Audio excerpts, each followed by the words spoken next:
Assalamualaikum warahmatullahi wabarakatuh. Kita berjumpa lagi dalam diskusi kebangsaan kali ini.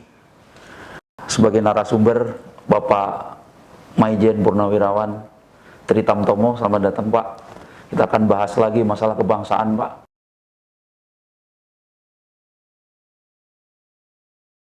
Oke, pada diskusi kebangsaan kali ini kita akan membahas isu-isu aktual, yaitu isu-isu yang memang sedang menjadi perbincangan umum di masyarakat, yaitu tentang pergantian Panglima TNI, di mana Pak Presiden Jokowi sampai hari ini belum menyampaikan surpres usulan Panglima TNI, calon Panglima TNI di DPR.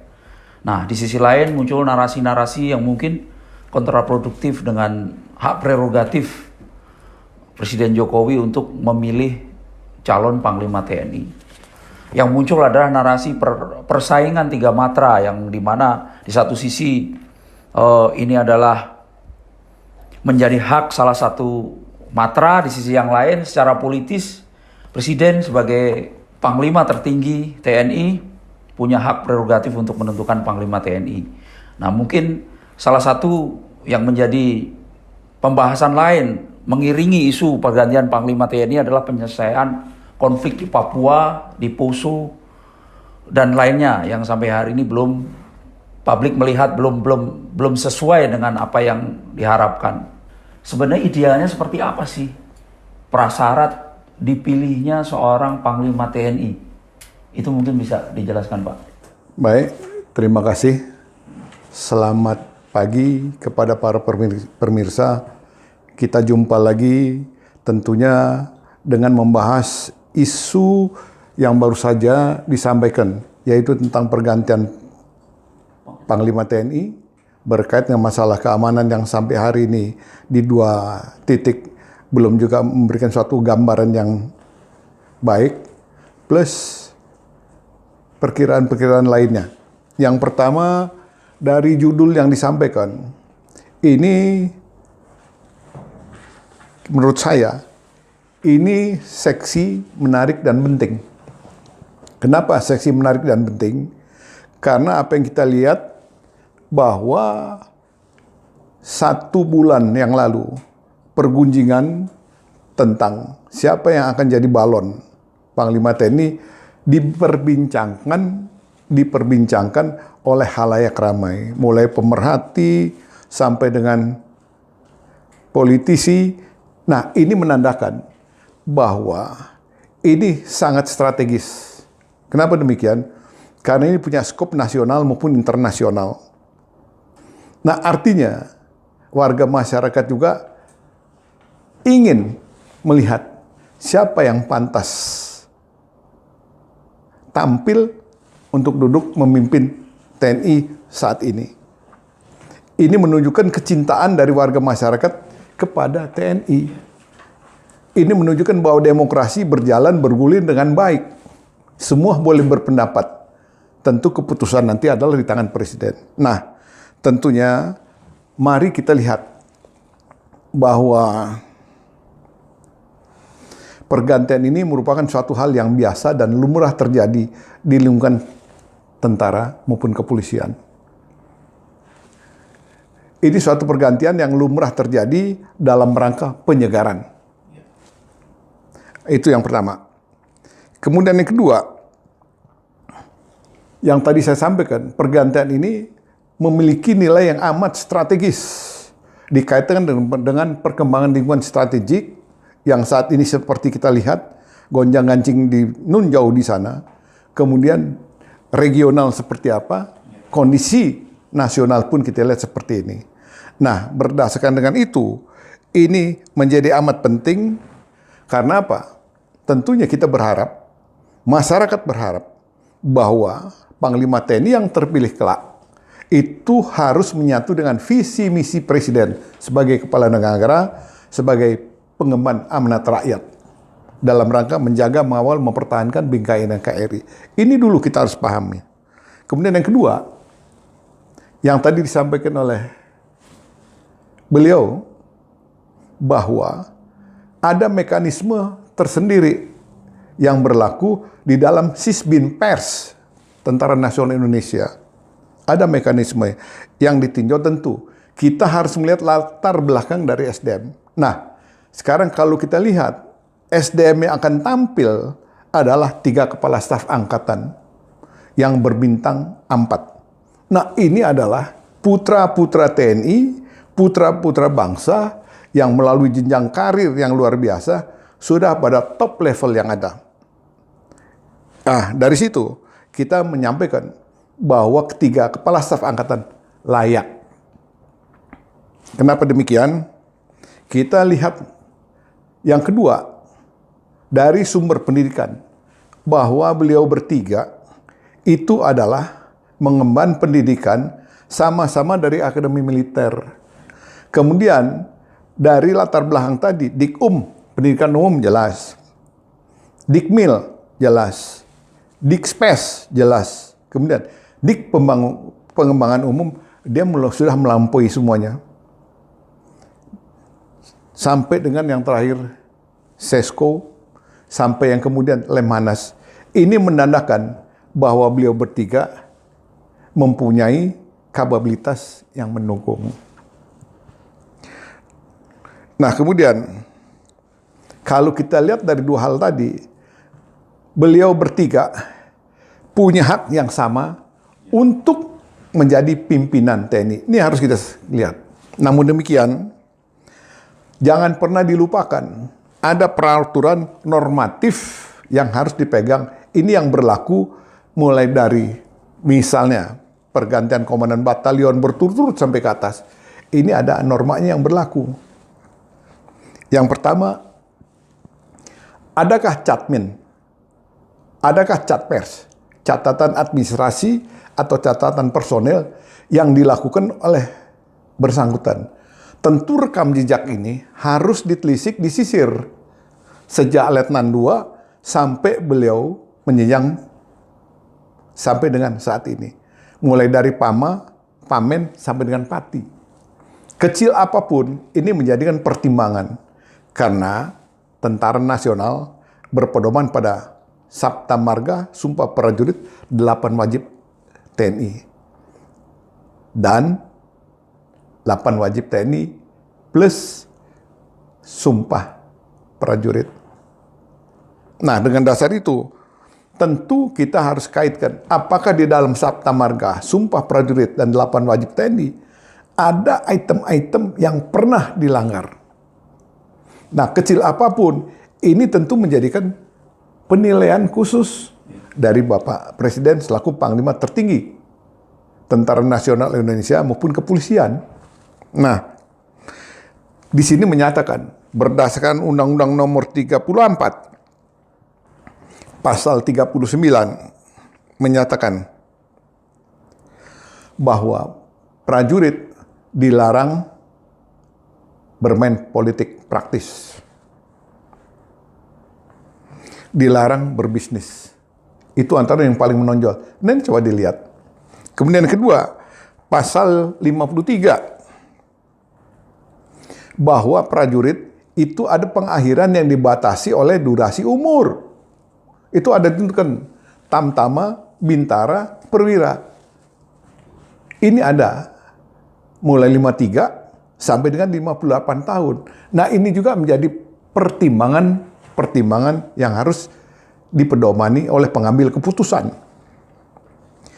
Kemudian, pasal 13, saya taruhkan pada tempat yang terakhir, bahwa yang berhak untuk menempati posisi ini adalah Pati yang saat ini sedang menjadi atau Kepala Staf Angkatan, menjadi maupun yang sudah menjadi Kepala Staf Angkatan. Ini sudah ditentukan di dalam undang-undang. Sudah ditentukan Pati yang menduduki jabatan Kepala Staf. Kalau bicara Kepala Staf, tentunya bintangnya bukan 2, bukan 3, tapi adalah 4. Nah, ini menjadi parameter yang harus kita pedomani bersama-sama. Yang ketiga, kita melihat kepada Undang-Undang Dasar 45, bahwa pasal 1 menunjukkan bahwa negara kita adalah negara hukum. Nah, di sini Pak, setiap warga negara di dalam kedudukan, di dalam pemerintahan, wajib tunduk pada hukum yang berlaku. Siapapun yang terpilih, dia harus loyal, hormat, serta taat pada keputusan itu. Kemudian, kita harus lihat, setelah kita bicara dari perundang-undangan yang berlaku, tentunya kita juga harus melihat bahwa di sini presiden adalah panglima tertinggi dari TNI maupun kepolisian. Hak prerogatif sepenuhnya di tangan beliau. Beliau yang menentukan, beliau yang memutuskan, kemudian diserahkan kepada Dewan Perwakilan Rakyat. Tinggal nanti Dewan Perwakilan Rakyat setelah fit proper, beliau setuju atau tidak. Nah, ini tentu nanti akan disampaikan sebagai jawaban kepada presiden. Namun keputusan apapun setelah sekian hari tidak ada jawaban, berarti suka tidak suka yang maju satu orang itu yang ke depan fit proper adalah final. Kemudian persyaratan yang berikutnya, apakah ketiga calon tersebut memiliki kapasitas yang mendukung penugasan sejak beliau perwira pertama, perwira menengah, sampai dengan Pati, yang ditonjolkan adalah pada saat beliau menjadi Kepala Staf Angkatan saat ini. Apakah memberikan kontribusi yang luar biasa? Ini harus menjadi pertimbangan dalam rangka pengambilan keputusan dari beliaunya. Penugasan dalam negeri seperti apa? Penugasan luar negeri seperti apa? Pelaksanaan tugas seperti apa, hasil seperti apa, ini pun menjadi pertimbangan. Nah, dengan dasar itu, akhirnya kalau kita lihat dari apa yang kita lihat, dari pertama, syarat administrasi, penugasan, kita lihat kesetiaan beliau bertiga jangan pernah diragukan. Sehingga beliau bertiga layak. Cuman perlu ditelisik dari yang tadi kami sampaikan, apakah di 8 wajib TNI, Sabta Marga Sumpah Prajurit, ada hal-hal kecil yang menghambat. Nah, ini harus jadi pertimbangan sendiri. Kemudian keempat, kita coba melihat dari era ke era. Ada sementara sinyalemen yang disampaikan oleh warga masyarakat bahwa ini adalah domainnya Angkatan Darat. Di sini nggak ada domain. Karena di undang-undang sudah menyatakan dapat dijabat secara bergantian oleh kepala staf. Nah, kita harus tunduk pada aturan main. Undang-undang sudah menyatakan seperti itu. Ini semua keputusan ada di tangan presiden. Kenapa saya bilang tadi seksi, menarik, dan strategis? Karena di sini. Karena ada orang yang menggadang si A, ada orang yang menggadang si B, ada yang menggadang si C. Nah, ini tidak boleh terjadi. Karena mekanismenya sudah ada, keputusan apapun, ya udah. Nah, kalau kita lihat dari era ke era, kalau Angkatan Darat sudah 9 kali. Mulai dari Pak Yusuf, kemudian terakhir adalah Bapak Gatot Nurmantio. Ini Angkatan Darat. Di bawah Pak Yusuf itu jelas, Pak Trisutrisno, Pak Edi Sudrajat berturut-turut ke bawah. Itu 9. Kemudian dari Angkatan Laut, kita lihat 2. Pak Widodo, kemudian adalah Pak Agus Hartono. Terus dari Angkatan Udara, Pak Joko Suyanto dengan Pak Hadi Cahyanto yang hari ini masih menjabat. Nah, kalau kita lihat, orang jangan pernah meragukan dari manapun, karena TNI Polri adalah organisasi yang paling sulit. Rantai komandonya jelas, kemudian siapa berbuat apa ini juga jelas. Loyalitas sudah ditaker. Nah, oleh karena itu, dari mekanisme yang ada, kita serahkan saja sepenuhnya dari apa yang kita bicarakan hari ini dan yang berkembang di masyarakat secara umum, bahwa presiden adalah penentu. Tentunya presiden sudah punya mekanisme sendiri di dalam lingkungan beliau sendiri. Kita serahkan pada beliau. Siapapun yang jadi adalah putra terbaik yang terpilih dari yang paling baik. Karena dia punya tugas pokok amat luar biasa. Kemudian kita jangan pernah lupa, kita perlu mengucapkan terima kasih kepada berbagai pihak yang telah memberikan kontribusi dengan menggadang-gadang tadi. Ini menunjukkan bahwa demokrasi kita ini jalan. Kepedulian masyarakat kita ingin memilih Panglima TNI yang terbaik, ini terwujud. Karena mereka menginginkan bahwa Panglima TNI adalah sosok yang punya karakter. Bukan NATO. Not action, talk only. Ngambil keputusan, nggak berani. Ini nggak boleh. Karena apapun yang dilakukan, beliau ini adalah Panglima TNI, mitra dari Menteri Pertahanan dalam rangka penganggaran, pengadaan, rekrutmen, komponen pendukung dalam rangka operasi militer. Jadi ini orang yang fleksibel, luas, tapi punya prinsip. Tidak ada salah satu di atas segalanya. Maksudnya, Panglima TNI dengan Menhan, ini tidak ada Panglima TNI di atas Menhan. Menhan tidak ada di atas Panglima TNI. Ini harus kerjasama. Undang-Undang Dasar memberikan pertimbangan atas keputusan Menhan, Panglima TNI memberikan pertimbangan A, B, C, D kepada Menhan. Sehingga keluarannya apapun dalam rangka pengadaan, itu Panglima TNI sudah bisa memberikan jawaban kepastian kepada Matra Darat, Laut, Udara tentang Alpalhankam yang dibutuhkan untuk melaksanakan fungsi asasinya dengan benar. Jadi ini harus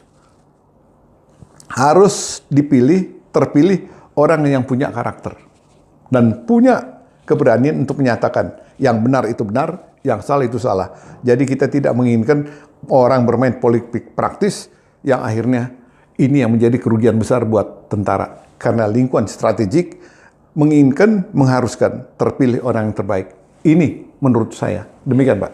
Ya, mungkin satu hal yang menarik, Pak ya. Narasi-narasi yang muncul yang mungkin itu di belakangnya adalah kepentingan politik adalah seakan-akan bahwa mekanisme giliran 3 matra itu harga mati, Pak. Padahal Bapak tadi kan menjelaskan ada banyak berbagai macam pertimbangan di situ. Mungkin ketika harus ini menjadi upaya untuk menjelaskan kepada publik bahwa sebenarnya posisinya seperti apa sih, ataukah memang benar-benar bahwa giliran 3 matra itu menjadi satu hal yang harga mati, atau banyak pertimbangan lain. Mungkin dilihat dari, malah Bapak tadi bilang ini dari waktu perwira pertama dia sudah dilihat bahwa dia akan menjadi Panglima TNI. Apakah seperti itu, Pak? Itu menjadi harga mati. Karena kan muncul juga semacam pertanyaan atau mungkin narasi juga bahwa kalau misalnya seorang tentara yang dia berpangkat bintang 3, bisakah dia menjadi Panglima TNI? Nah, mungkin bisa dijelaskan, Pak. Baik, ini menjadi menarik. Karena di undang-undang sudah mengisyaratkan bahwa yang berhak untuk tampil sebagai Panglima TNI adalah pati yang menduduki jabatan atau pernah menduduki jabatan sebagai kepala staf. Artinya, bintang 2, bintang 3 ini supaya paham bahwa walaupun Anda digadang-gadang oleh siapapun, aturan main adalah seperti itu. Namun demikian, kalau negara sedang terjadi gonjang-ganjing, situasi merah, bisa saja menunjuk bintang 2 atau bintang 3 yang kaitannya dengan masalah diskresi, dicari orang yang terampil. Tapi hari ini seluruhnya adalah dalam kondisi normal. Kalau kondisi normal yang dipakai aturan yang berlaku tadi. Pati yang pernah atau sedang menduduki jabatan kepala staf angkatan. Jadi kalau orang menggadang-gadang, silahkan menggadang-gadang, tapi itu seperti pungu merindukan bulan. Kalau normanya dilaksanakan dengan benar. Demikian.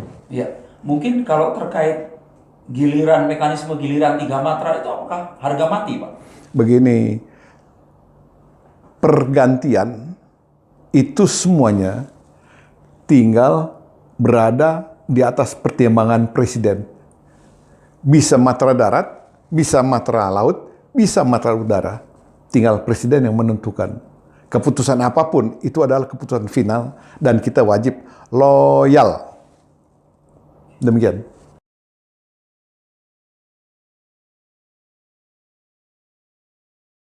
Nah, mungkin satu hal juga Pak yang menarik ya, terkait tadi Pak Tri kan menyampaikan bahwa Panglima TNI dan Menhan ini menjadi satu kesatuan yang untuk membuat satu strategi ataupun kebijakan yang memang benar-benar bisa menghadapi segala macam tantangan Pak ya, atau ancaman ke depan.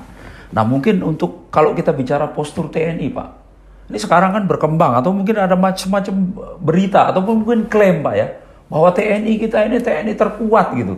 Nah, mungkin Bapak bisa menyampaikan apakah benar seperti itu? Karena kan tentunya ada beberapa parameter-parameter yang bisa menilai sebegitukah kekuatan TNI kita untuk mungkin terkait dengan pergantian Panglima TNI, karena kan tetap itu akan menjadi tugas dan kewenangan Panglima TNI untuk menciptakan, memang secara ideal kan kita menciptakan TNI yang kuat gitu Pak. Mungkin bisa dijelaskan terkait parameter-parameter ini Pak. Baik.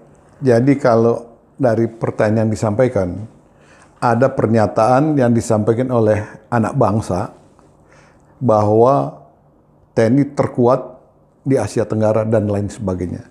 Dengan pernyataan itu, tentunya kita mengucapkan terima kasih. Kan begitu. Namun demikian, kita harus coba bedah. Kita bicara secara umum. Kalau kita bicara postur, tentunya tidak pernah akan lepas dari kekuatan, kemampuan, dan pola gelar, serta teknologi yang mendukung. Nah, tentunya harus dibedah sampai dengan ke situ. Nah, ditambah lagi, kalau kita harus berhati-hati menyampaikan, kita kuat, ya kita simpan di hati. Tapi kita harus mempersiapkan yang saya bilang tadi, postur tadi harus dilengkapi, disiapkan, dan dibina. Sehingga dia punya kemampuan untuk melakukan satu manuver sesuai dengan doktrin yang ada. Nah, doktrinnya ada. Kita apakah akan bertahan? Apakah kita akan menyerang? Apakah kita akan tuspur? Apakah kita akan melakukan perang berlarut di darat? Ini harus postur tadi dihadapkan kepada ini, siap atau tidak. Kemudian, tentunya kita juga harus ingat, ini juga harus dihadapkan kepada manakala terindikasi kita bukan negara ofensif, tapi kita punya doktrin defense strategis. Manakala kita mau dipukul, kita harus mukul dulu di pangkalannya. Ini tolong, jangan pernah lupa. Manakala dari serang di pangkalannya, lolos, kita pukul di perjalanan. Dengan siapa? Angkatan Laut. Angkatan Udara yang tadi di daerah mereka sendiri. Kemudian begitu lolos, pertempuran di darat. Nah, di sini matra darat. Dengan segala kekuatan ada, plus apa yang dicanangkan baru-baru ini gelar 3.200 personel kurang lebih. Ini plus berturut nantinya seperti itu. Nah, ini harus ditelisik dari itu. Apakah kita ini yang tadi disampaikan dengan postur tadi, kuantitas. Yang kedua, apakah kualitas? Apakah juga realitasnya seperti itu? Nah, kita harus hati-hati di sini. Kita bicara dengan realita yang ada. Nah, oleh karena itu, dengan pendapat bahwa kita yang terkuat, saya setuju. Tapi tolong, kita juga harus berbenah diri dan menyiapkan diri maksimal. Ini, untuk menutupi celah ini, ada langkah strategis yang memang dibuat oleh Menhan. Luar biasa. Dengan cara tadi, pengadaan alutsista. Dan pengembangan alutsista yang dilakukan oleh industri pertahanan kita. Ini, kenapa tadi Panglima TNI yang nanti akan ditunjuk dan menjadi tapuk pimpinan TNI tertinggi harus mampu mengkomunikasikan diri dengan Menterian Pertahanan. Supaya sinergisitas tadi harus terbentuk melalui K3I yang sering kita sampaikan. Gagal total manakala K3I dikaitkan dengan ego sektoral pejabat ini akan punah. Sehingga apa yang tadi disampaikan itu akan gugur manakala kita sombong dengan diri kita sendiri. Ini saya ngatur. Saya yang punya hak, nggak boleh. Kemitraan tadi tetap harus dibangun. Karena apa? Visi yang disampaikan oleh Bapak Presiden sudah jelas. Kita harus melakukan pengembangan Alpha-Hankam melalui investasi pertahanan. Bukan berarti beli nggak boleh. Boleh. Boleh. Jadi apa langkah yang diambil oleh Menan, udah baik, udah tepat, tinggal disinergikan dengan Matra melalui Panglima TNI. Jadi begitu, Pak. Ya. Mungkin pertanyaan selanjutnya, Pak. Ini satu isu juga yang menarik ya terkait postur TNI tadi ya. Isu ini mengikuti narasi-narasi yang muncul terkait pergantian Panglima TNI, yaitu mengarahnya ke Angkatan Darat karena di antara 3 matra ini binter TNI cuma ada di Angkatan Darat. Nah, mungkin bisa dijelaskan, Pak, biar ini isunya berimbang, biar jangan sampai menjadi spekulasi liar gitu bahwa Angkatan Darat lah yang paling berhak. Gimana, Pak? Jadi begini, kepada para pemirsa, ini pertanyaan menggelitik. Jadi jangan pernah lupa bahwa matra-matra itu tidak punya pembinaan. Salah. Kalau Angkatan Darat, binter, pembinaan teritorial, bagaimana dia menciptakan ruang alat kondisi juang agar tangguh mencegah tanggal ancaman. Nah, sedang di Angkatan Laut, karena jangan pernah lupa, Indonesia hari ini menjadi poros maritim dunia.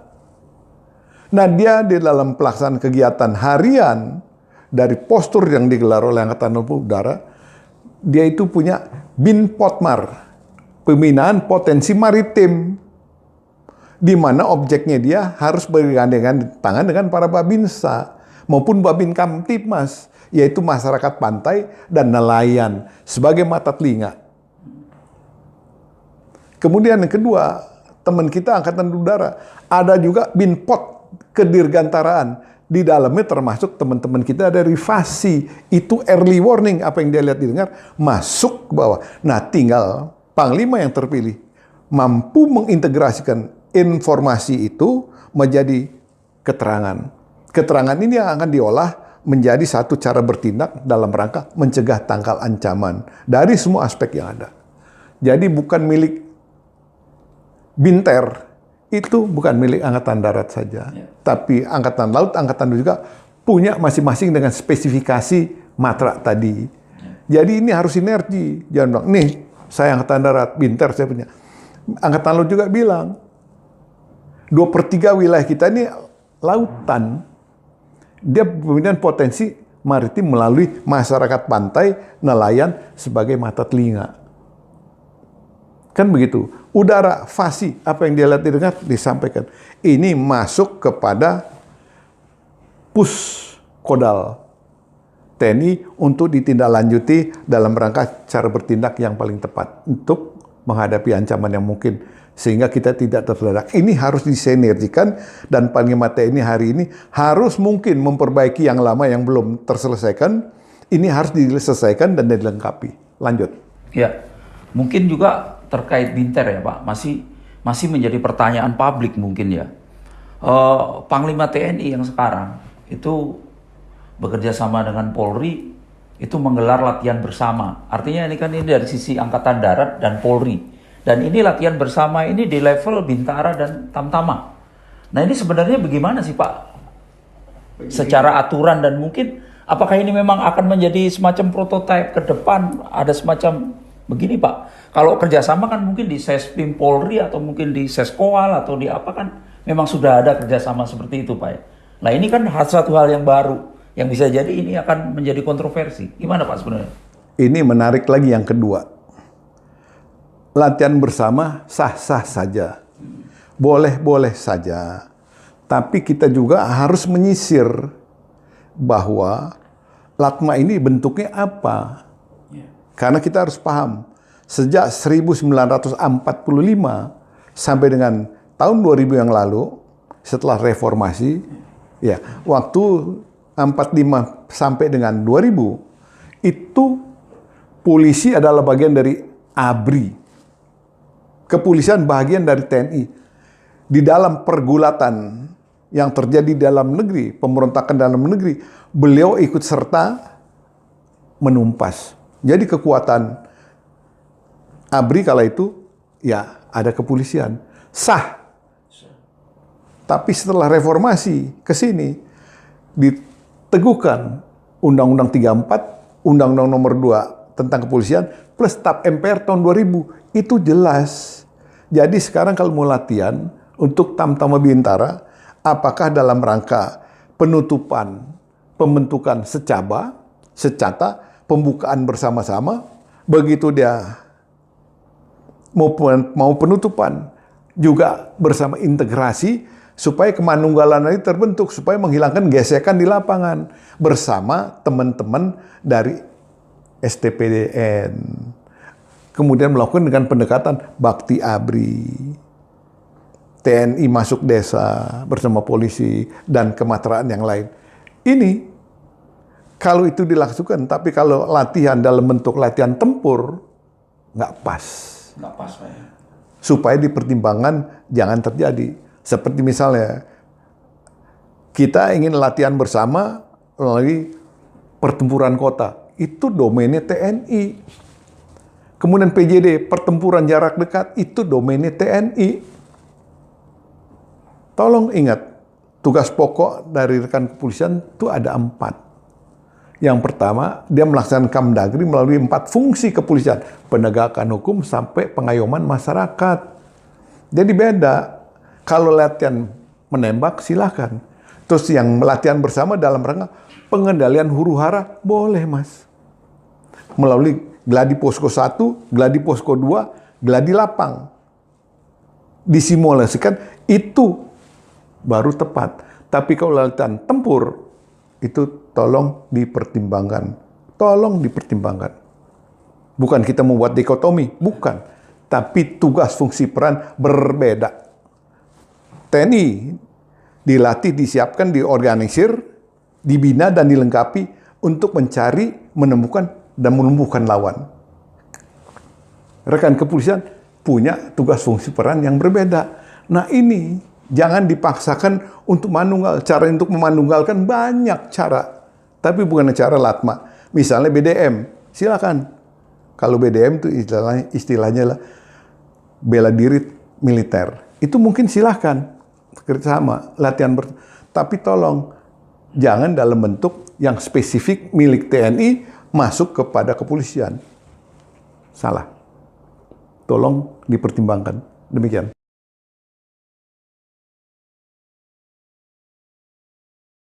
Oke, mungkin satu pertanyaan lagi Pak terkait peran, fungsi dan juga mungkin kebijakan-kebijakan yang nanti akan dihasilkan atau ditelurkan oleh Panglima TNI yang akan datang dan yang sekarang. Mungkin satu hal yang menjadi pertanyaan publik Pak, ada namanya Kohanutnas Pak. Sampai hari ini itu kan memang ada di TNI itu kan ada Pak ya. Cuman seberapa besar sih perannya dan seberapa strategiskah ini Kohanutnas ini, sehingga ini harusnya tentunya akan menjadi perhatian Panglima TNI yang akan datang. Nah mungkin Bapak bisa jelaskan seberapa penting dan strategiskah ini sehingga ini harus sebenarnya benar-benar dibangun dan dikembangkan sesuai dengan postur TNI Pak. Mungkin bisa dijelaskan Pak. Baik, ini yang menarik yang ketiga. Bahwa di dalam struktur organisasi TNI itu ada yang namanya Komando Pertahanan Udara Nasional. Ini di dalam pelaksanaan tugasnya, ini terintegrasi. Di situ ada buruh sergap, kemudian ada alat yang namanya radar, kemudian di situ ada pertahanan udara dari matra darat yang terlibat. Nah ini sangat penting dan strategis, khususnya dalam rangka intercept. Nah kita lihat, mudah-mudahan nanti dengan terpilihnya Panglima baru membantu menyelesaikan program yang kemarin sudah dilakukan oleh Panglima yang sekarang ini menjadi satu kebutuhan. Makanya Menan cari pesawat ke negara tetangga, antara lain untuk kepentingan ini. Nah oleh karena itu saya ingatkan bahwa Kohanutnas mempunyai nilai yang amat penting. Lebih-lebih dalam rangka melindungi objek vital nasional yang punya nilai strategis. Kita ambil contoh bagaimana di wilayah Jawa Tengah, lebih tepat di wilayah Cilacap, di situ ada kilang minyak milik Pertamina yang minyaknya 2/3 untuk konsumsi Pulau Jawa. Kalau tidak salah, saya minta maaf. Tapi yang kita lihat hari ini, yang ada adalah jajaran Kodim, jajaran kepolisian, Polres, kemudian dengan pemerintah daerah. Unsur ini tidak ada, padahal kalau kita lihat, dari belakangnya itu Pertamina, lurus perjalanan 7 jam, itu adalah negara tetangga yang punya pangkalan di Pulau Christmas. Nah, nggak salah kemarin, Kasal telah mencoba memperagakan tentang operasi amfibi dengan pemanfaatan kapal selam. Nah, Kohanutnas ini menjadi penting dalam rangka memberikan perlindungan tadi. Nah, oleh karena itu, ini ada di beberapa wilayah kita yang peran ini belum dilaksanakan. Karena untuk pengamanan objek vital nasional, itu tidak bisa dilaksanakan oleh hanya satu institusi. Karena pengamanan objek vital nasional ini harus dilakukan melalui satu alat, tidak bisa dilakukan dengan alat kelengkapan biasa. Dia harus menggunakan alat kelengkapan khusus. Nah, khusus tadi, Kohanutnas. Dia punya mata, punya telinga, radar. Dia punya intercept dengan buru sergap tadi. Dengan perangkat yang ada di bawah. Kemudian Hanut, pertahanan, artileri pertahanan udara. Nah, ini jangan sampai kita punya Kohanutnas, tapi dibilang kita punya Kohanutnas. Hanut pasif. Di atas kertas ada, tapi perannya nggak nampak. Ini nggak boleh. Siapa yang akan melindungi? Nah, ini harus menjadi agenda dari pejabat baru. Kalau kita berharap supaya beliau ini melengkapi yang kemarin sudah ada, diperbarui, kemudian disiapkan dalam rangka mencegah tangkal penyusupan dari pihak luar. Demikian.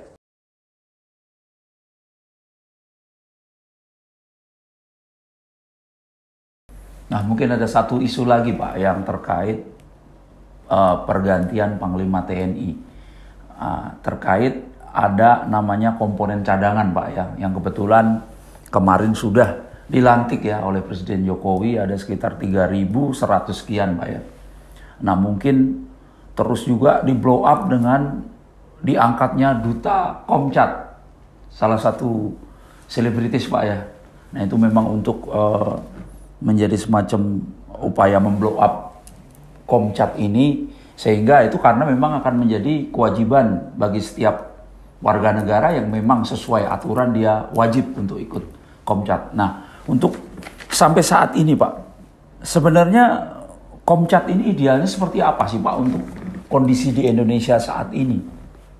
Melihat berbagai macam mungkin kebutuhan, kalau kita bilang ada semacam klaim bahwa TNI terkuat, tapi dari sisi kuantitas mungkin kurang, sehingga ketika muncul satu ancaman, itu tetap membutuhkan komponen cadangan, Pak. Mungkin bisa dijelaskan, Pak. Baik, terima kasih. Ini pertanyaan seksi buat saya. Ya. Kenapa? Kita harus melihat bahwa komponen cadangan ini sudah termuat di dalam Undang-Undang Dasar 45. Bahwa di dalam butir warga negara dan penduduk, di situ mewajibkan warga negara, setiap warga wajib bela negara. Kemudian di pasal 30 ada yang menyampaikan bahwa setiap warga wajib dan berhak untuk bela negara. Nah, di sini di Undang-Undang Nomor 3 Pertahanan Negara, Menteri Pertahanan adalah yang bertanggung jawab dalam rangka penganggaran, rekrutmen, pengadaan, sampai dengan Bintek Inhan. Itu beliau. Nah, oleh karena itu dikuatkan lagi dengan Undang-Undang Nomor 23 2019 tentang pengelolaan sumber daya nasional untuk pertahanan negara. Nah, berangkat dari situ, langkah strategis dilakukan oleh Menteri Pertahanan. Ini tempo hari baik oleh Pak Purnomo Yusgiantoro, kemudian ditindaklanjuti oleh Pak Riami Jariakudu, kemudian saat ini diperbaiki oleh Pak Prabowo Subianto, menjadi realitas di lapangan. Terjawabkan bahwa teori kemudian praktik di lapangan terjadilah pada gelombang pertama jumlah 3.000-an. Nah, ini menunjukkan bahwa kalau kita lihat dari organisasi yang ada, tentara nasional kita ini berjumlah kurang lebih 430-an. Dengan luas wilayah yang demikian, kemudian kekuatannya tersebar di matra laut, matra udara, dan matra darat. Tentu, bala cat ini menjadi sangat penting. Karena apa? Panglima TNI adalah sebagai pengguna dari kekuatan bala cat itu untuk mengoperasionalkan dalam kondisi merah. Jadi Panglima TNI di sini. Nah, oleh karena itu kita selalu ingatkan bahwa Panglima TNI harus sinergi dengan Menteri Pertahanan.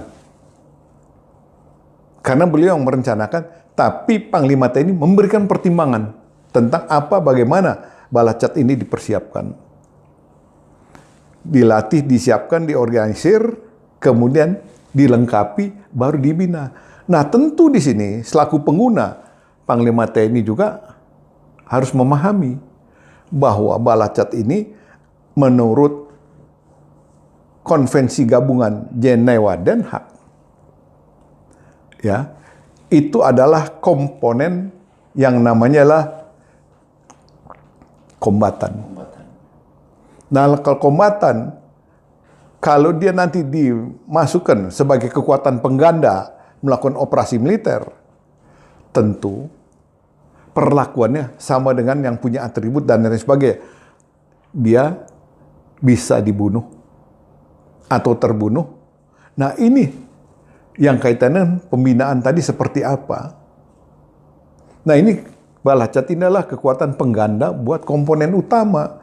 Nah, kalau kita bicara komponen pendukung, komponen cadangan, itu ada Polri, Menwa, dan lain sebagainya. Nah, dalam rangka pelatihan, pembekalan, ini harus memang Panglima TNI mengikuti. Karena tadi penggunanya adalah beliau. Nah, ini kemarin yang sudah ditindaklanjuti oleh Pak Hadi, tentunya dilengkapi lagi dengan yang baru untuk lebih mensinergikan dengan Menhan. Nah, sekarang mungkin idealnya untuk ini prosentasenya berapa persen dengan jumlah komponen utama, Pak? Komponen cadangan ini. Begini, tentang persen segala macam saya nggak paham. Tapi kita merasa senang bahwa dalam waktu dekat ini diupayakan oleh Kementerian Pertahanan akan membentuk 30-an ribu. Nah, tentu 30 ribu ini pembentukannya kalau hanya dilakukan dirindam-rindam, ini nggak cukup. Nah, oleh karena itu, sebaiknya komponen cadangan ini juga dilatih selain dirindam-rindam, juga di SPN, Sekolah Polisi Negara. Kemudian di tempat STPDN. Namun, hanjarnya, kurikulumnya juga harus terintegrasi. Gumiltih pengajarnya juga harus punya pemahaman yang sama. Pengertian Gumiltih, guru, pelatih, pengajar, ini harus terintegrasi. Duduk bersama dengan perguruan tinggi BPIB. Karena di sini adalah bagaimana merubah sipil tadi menjadi semi militer. Rela berkorban berarti di sini adalah pemantapan nilai-nilai kebangsaan ini harus ditanamkan. Jadi pembekalan juga fisik berapa persen, non fisik berapa persen. Kemudian bagaimana nanti pengeterapan di lapangan. Nah, ini harus benar-benar disiapkan oleh Panglima TNI setelah nanti ini siap, Panglima TNI akan menggunakan kepada satuan mana, wilayah mana. Ini. Jadi sebaiknya jangan terpusat, harus tersebar. Karena apa? Kita punya organisasi TNI, ada Kodam, Angkatan Laut, Angkatan Udara ada sendiri. Kemudian kita juga kan baru membentuk Kogab Wilhan 1, 2, 3. Nah ini sebagai kekuatan tersebar di wilayah itu. Sehingga manakala terjadi sesuatu masalah, dia bisa diberdayakan secara optimal. Demikian. Oke Pak, terkait Komcat Pak, ini kan memang menjadi kewenangan Kemenhan ya, Menhan dalam hari ini untuk urusan perekrutan, terus juga pembinaan dan juga mungkin pengawasan Pak ya. Dalam kondisi saat ini di Indonesia seperti ini atau dengan organisasi TNI yang seperti ini, mampukah Pak Kemenhan kalau dibebanin sedemikian luas tanggung jawab untuk pembentukan ataupun pembinaan dari Komcat ini Pak? Mungkin juga dari sisi anggaran, karena penganggaran TNI sendiri kan memang menjadi kewenangan Kemenhan gitu Pak. Ya, sejauh apa kalau kita bisa mengukur kekuatannya sampai sejauh apa untuk bisa menjalankan kewenangan itu gitu Pak di Kemenhan sendiri untuk Komcat ini gitu Pak. Begitu. Ya. Baik, ini menarik. Bahwa di Undang-Undang Nomor 3 Hanak sudah disampaikan bahwa sistem pertahanan kita adalah semesta. Artinya di sini melibatkan kementerian, lembaga, instansi terkait plus masyarakat. Jadi Kemenhan tidak berdiri sendiri. Nah, di sini diminta goodwill peran serta dari kementerian lembaga lain untuk bersama-sama memikirkan ini. Hari ini pembentukannya seperti apa, nanti pembinaannya bagaimana. Karena di sini juga diberi alat kelengkapan khusus dan lain sebagainya. Nah, ini tentu Kementerian Keuangan, Bappenas harus ikut serta memikirkan dan duduk bersama. Kemhan hanya menyampaikan, saya akan membangun sekian, butuh sekian, mampu nggak negara? Apalagi negara saat ini sedang menghadapi masalah ekonomi yang cukup mendapatkan perhatian. Nah ini kira-kira harus balance. Nah sekarang yang kedua, apakah Kementerian Pertahanan mampu secara sendiri melakukan pengawasan pembinaan? Saya berani menyatakan tidak mampu. Dia harus sinergi dengan kementerian lembaga maupun matra. Kalau bilang matra, tentu kita juga harus memanfaatkan mitra seperti teman-teman dari kepolisian. Harus bersama-sama. Karena ada fasilitas yang memang harus kita pakai, yaitu seperti SPN.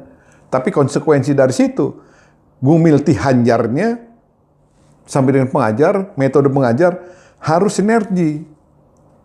Karena untuk membuat ini pakai ongkos. Tidak bisa pakai anggaran Kementerian Pertahanan. Harus ada penganggaran memang yang diturunkan kepada Kementerian Pertahanan, tapi posnya adalah pos dalam rangka pembentukan balacat. Karena di situ mulai kaki sampai kepala dilengkapi.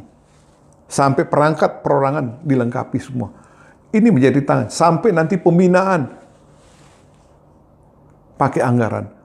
Nah tentu di sini adalah dari Kementerian Keuangan, Bappenas yang turut serta harus membantu Kementerian Pertahanan supaya tepat sasaran. Kemudian yang ketiga, Kemhan tidak akan mampu kalau dia sebagai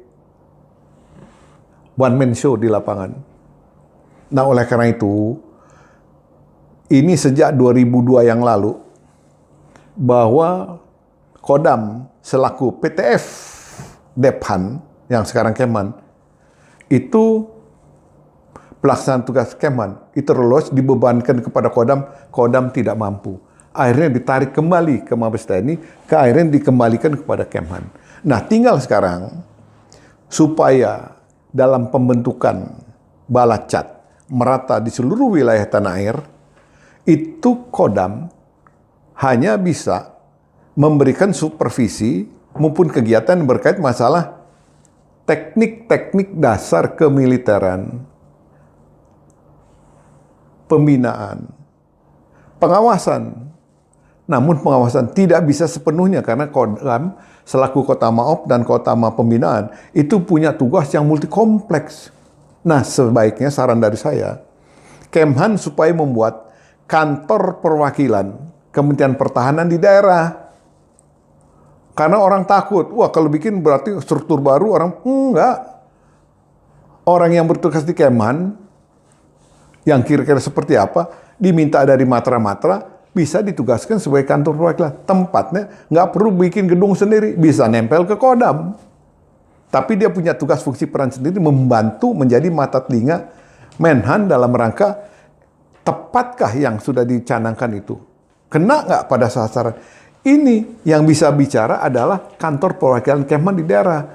Nah ini minta tolong kepada Kementerian Pan-RB maupun kepada kantor Seskap untuk ini dapat dipertimbangkan dapatnya ini dibentuk karena era Pak Purnomo Yusgiantoro maupun Pak Riamijaya Kudu, beliau menginginkan adanya kantor perwakilan, tapi karena pertimbangan-pertimbangan lain dibatalkan. Nah ini nggak boleh dibatalkan, karena justru ini adalah mata telinga Menteri Pertahanan.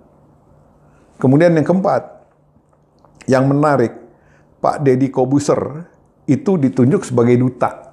Wah, kita bangga ada anak bangsa yang ditarik, kemudian dijadikan duta Balacat, duta Komcat. Kan begitu, sebagai komponen pendukung. Sah. Karena beliau, kita minta, setelah dapat kehormatan ini, tentunya harus bisa mensosialisasikan apa itu Komcat. Bagaimana itu Komcat? Siapa Komcat? Dan bagaimana tugasnya Komcat ke depan? Nah, melalui beliau yang punya broadcast, ini kan salah satu cara bisa berinteraksi langsung kepada teman-teman di seluruh tanah air. Dan juga beliau adalah sebagai public figure. Ini jadi menarik. Nah, ini salah satu upaya yang cerdas yang dilakukan oleh Pak Menhan untuk memberdayakan seluruh potensi, salah satunya Pak Deddy Kobuser. Mudah-mudahan kehormatan ini bisa dilaksanakan. Mudah-mudahan timbul Deddy Kobuser yang lain, bukan hanya beliau tunggal. Ini dalam rangka mensukseskan pembentukan Balacat. Demikian, Pak.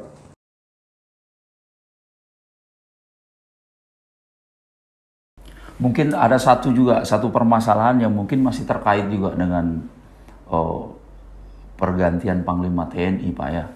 Mungkin di media seorang guru besar sosiologi bilang gitu, Pak, bahwa beberapa daerah konflik di Indonesia, dalam hal ini Papua ataupun Poso, itu akan selesai kalau terpilih seorang Panglima TNI yang memang benar-benar sesuai dengan kebutuhan untuk penyelesaian dua daerah konflik ini, Pak.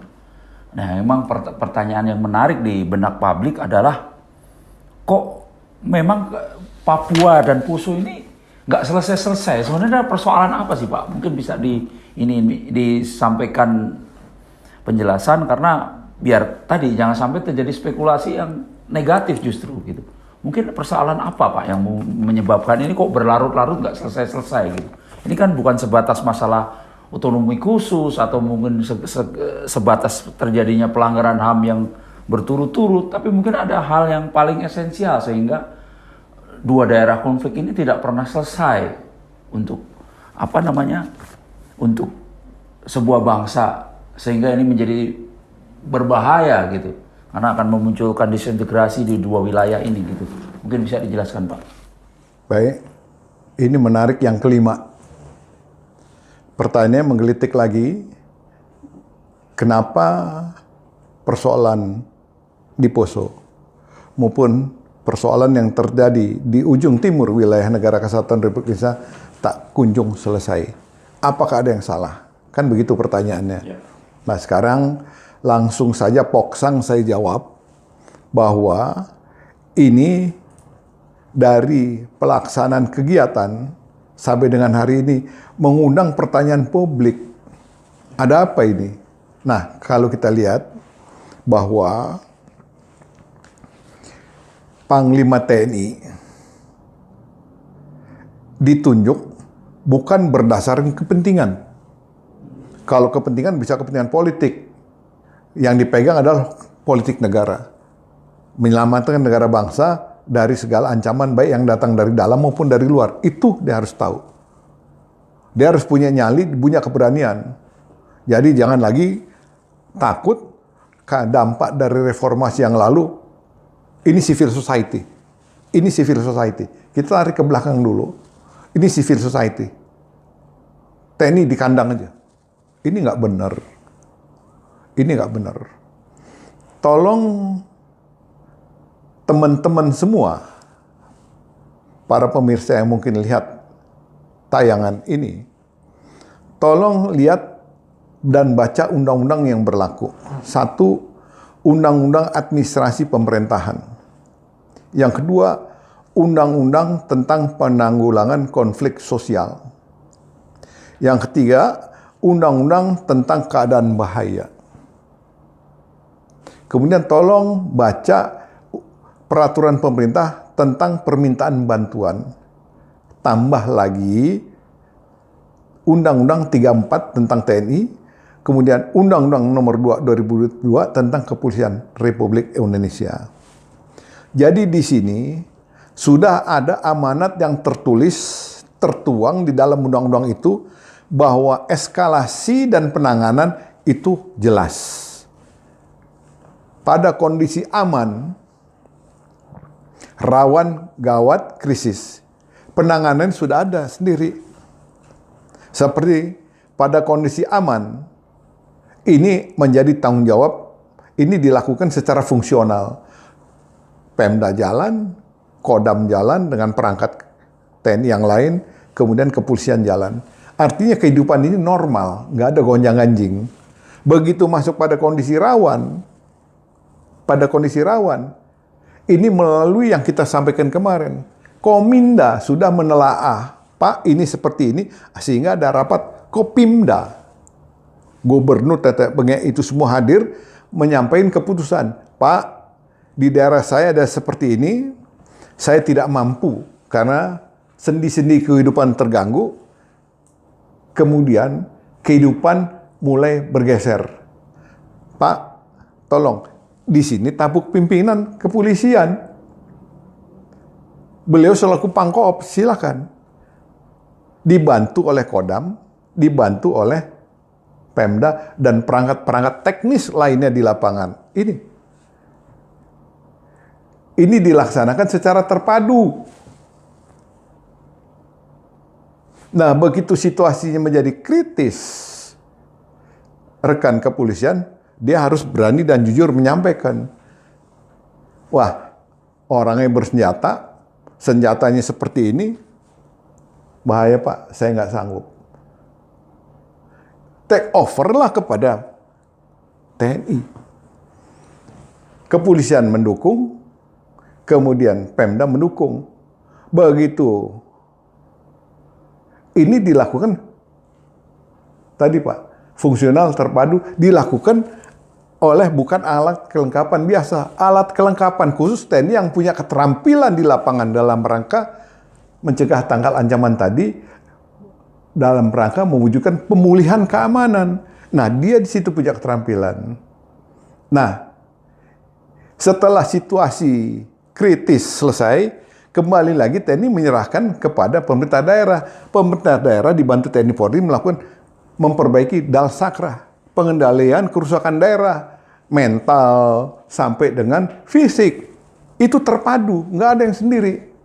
Nah, yang kita lihat hari ini, baik di sebelah sana, Poso, maupun di wilayah Indonesia bagian timur, yang paling timur wilayah kita ini, bahwa perancang penyelenggaraan kegiatan operasi yang berkaitan masalah mekanisme penanganan di lapangan itu tidak pernah lepas dari dua landasan di dalam pelaksanaannya.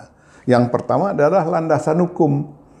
Kalau kita bicara landasan hukum, kita bicara dengan undang-undang yang berlaku tadi semua yang saya sebut berturut sampai ke bawah, itu jelas. Dan jangan pernah lupa juga hukum internasional dilibatkan, masukkan di situ. Gabungan Konvensi Jenewa Den Haag bulan Agustus tahun 77 Badan Dunia mengagendakan memasukkan konflik bersenjata internasional, konflik bersenjata non-internasional itu ya di dalam negeri. Di situ keluar kombatan, non-kombatan. Nah ini harus dipahami oleh rekan kita. Ini civil society saya di depan. Kalau di depan Anda maju. Tapi yang kita lihat hari ini ada sesuatu yang salah. Nah ini menjadi PR buat Panglima yang baru untuk berani duduk bersama membenarkan konsep operasi yang kurang tepat menjadi lebih tepat.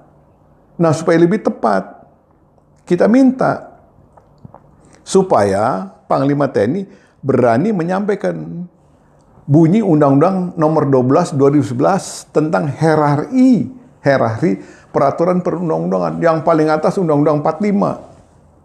TAP MPR, baru undang-undang yang lainnya, baru berikutnya peraturan pemerintah, baru di bawahnya peraturan presiden, baru peraturan menteri dan lain sebagainya, sampai dengan ke bawah perda.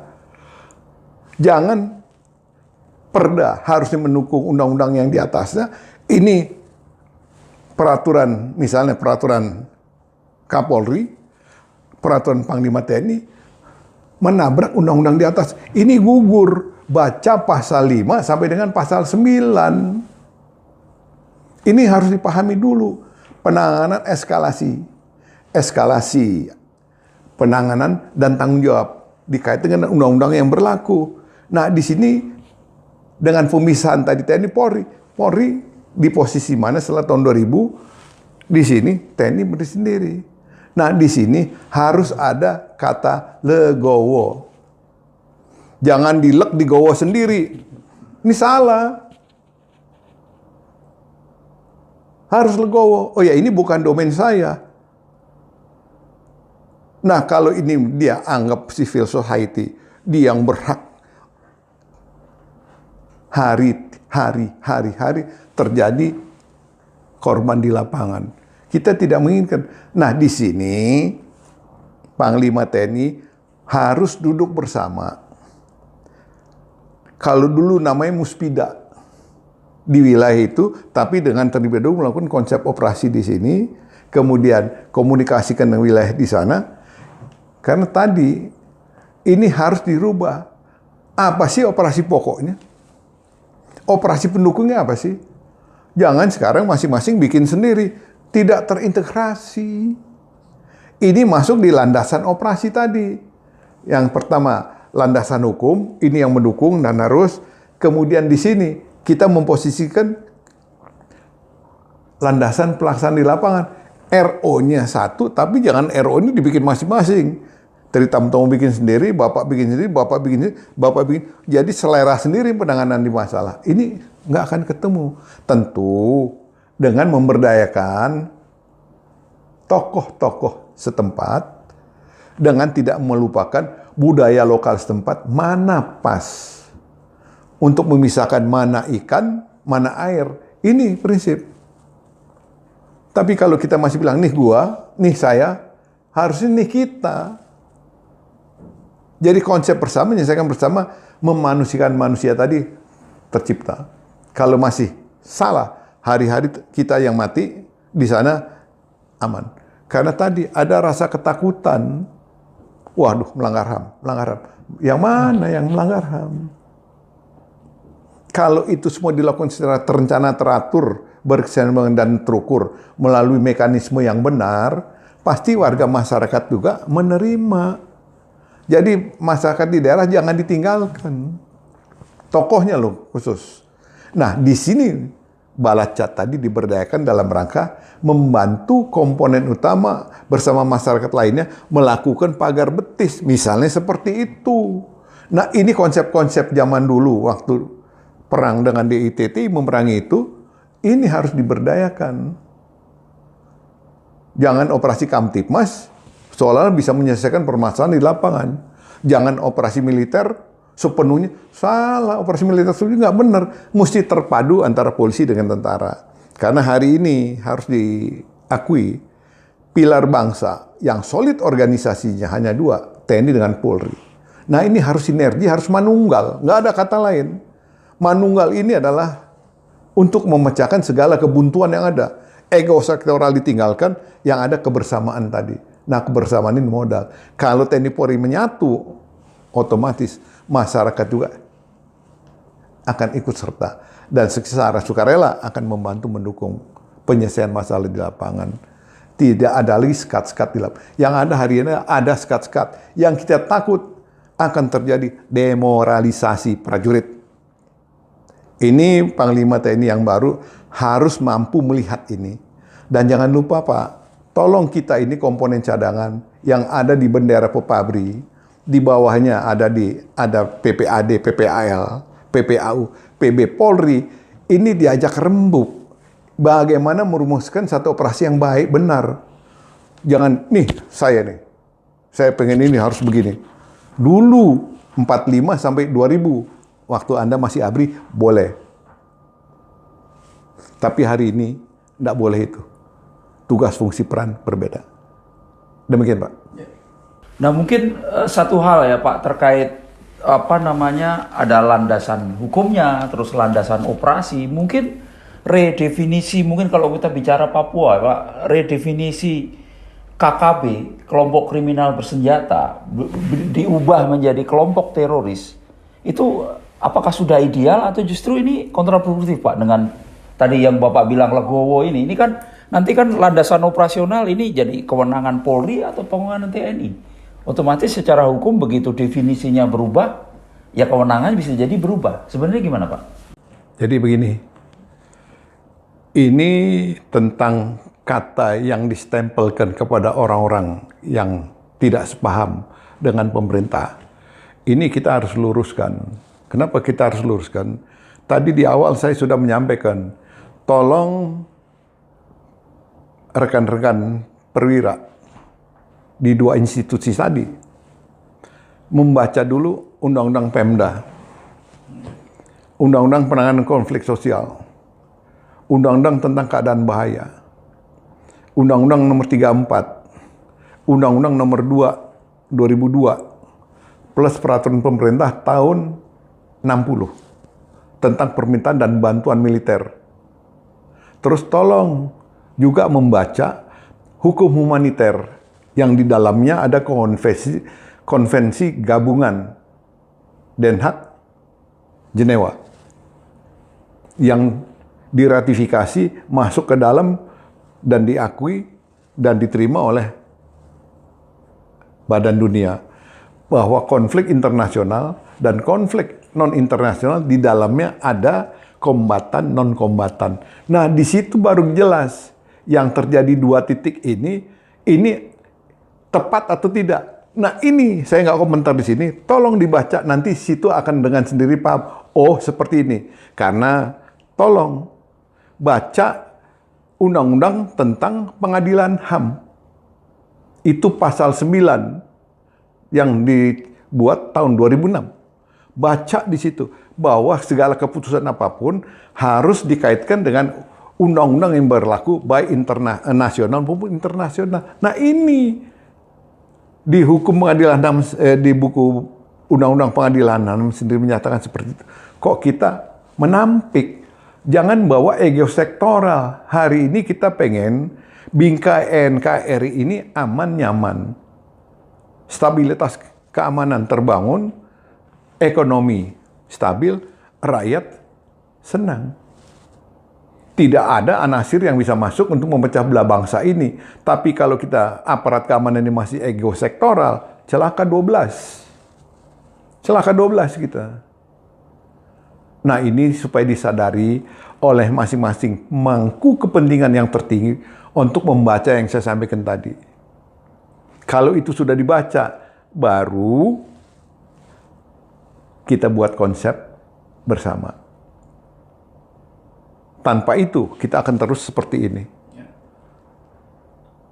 Anggaran negara yang bisa di-switch ke tempat lain terpaksa untuk operasi ini. Ini operasi militer, operasi apapun bentuknya, ini makan anggaran yang besar. Nah, oleh karena itu, menata dengan memanfaatkan para purnawirawan ABRI yang di dalam ada PPAD, PPAL, PPAU maupun PB Polri. Plus pengamat militer. Kalau ya dengan pemerhati lainnya. Supaya ini kita konsep operasi komprehensif. Jadi tidak bisa lagi dipolitisir oleh pihak yang tidak suka. Ini yang nggak tahu, sok tahu, akhirnya terjadi perpecahan. Ego sektoral tetap menonjol. Ini domain saya. Nggak ada domain. Ini domain kita bersama untuk membangun bangsa secara bersama-sama. Demikian, Pak. Ya. Terima kasih Pak Tri Tamtomo sudah menyampaikan pencerahan pada pemirsa sekalian terkait pergantian Panglima TNI. Jadi Pak Tri tadi meluruskan berbagai macam spekulasi liar yang melatar belakangi narasi-narasi pertentangan terkait dukung-mendukung di pergantian Panglima TNI ini. Nah, mungkin sebelum kita akhiri, mungkin Pak Tri ingin menyampaikan closing statement, disampaikan kepada pemirsa sekalian, yang mana tujuannya adalah kembali lagi untuk memperkuat persatuan dan kesatuan bangsa. Monggo Pak Tri. Baik, saya mengucapkan terima kasih yang tak terhingga kepada pembawa acara. Beliau cerdas sekali untuk pertemuan pada kali ini. Karena jangan lupa oleh para pemirsa sekalian bahwa di penghujung bulan ini, tepatnya pada tanggal 28 Oktober, itu adalah peringatan Hari Sumpah Pemuda. Bagaimana kita sebagai anak bangsa untuk ingat bahwa walaupun kita berbeda-beda, tetap satu. Pengikatnya, satu nusa, satu bangsa, satu bahasa. Jangan apa yang sudah diperjuangkan oleh pendiri bangsa, kita abai karena kita hanya punya kepentingan sesaat. Justru kepentingan sesaat itu akan dimanfaatkan oleh pihak yang tidak bertanggung jawab untuk membangun perpecahan. Nah, tolong Hari Sumpah Pemuda yang akan dilakukan 28 Oktober itu momentum untuk kita bersama-sama semua elemen anak bangsa bergandengan tangan, merapatkan barisan, menatap masa depan yang lebih cerah melalui satu visi misi yang dilakukan oleh pemerintah dalam rangka pembangunan nasional seutuhnya. Oleh karena itu, kepada para pihak yang ingin mengganggu terwujudnya keselamatan bangsa ini, urungkan niat itu. Kasihan bangsa ini sedang berjuang satu untuk melawan COVID-19, kemudian kedua untuk melawan ketimpangan ekonomi yang sekarang sedang dibangun, diusahakan oleh pemerintah untuk maju dan bisa memberikan kesejahteraan yang diharapkan. Yang kedua, kami mohon dan berharap kepada Panglima yang terpilih, tolong apa yang kami tadi sampaikan, tolong diingat, kemudian direnungkan oleh para staf. Mungkin ini menjadi bahan masukan dalam rangka memperbaiki semua konsep yang ada menjadi satu konsep bersama yang bisa memajukan dan meniadakan ancaman. Ingat, pendiri bangsa berpesan, satu untuk semua, semua untuk satu. Taruh ada, taruh kau, satunya kata dengan satunya perbuatan. Demikian, terima kasih. Terima kasih Pak Tri Tamtomo hari ini telah menjabarkan berbagai hal terkait intinya adalah persatuan dan kesatuan kebersamaan kita semua seluruh anak bangsa. Terima kasih atas perhatian para pemirsa sekalian. Kita tunggu di episode berikutnya diskusi kebangsaan kita bersama Pak Tri Tamtomo. Terima kasih. Assalamualaikum warahmatullahi wabarakatuh. Waalaikumsalam.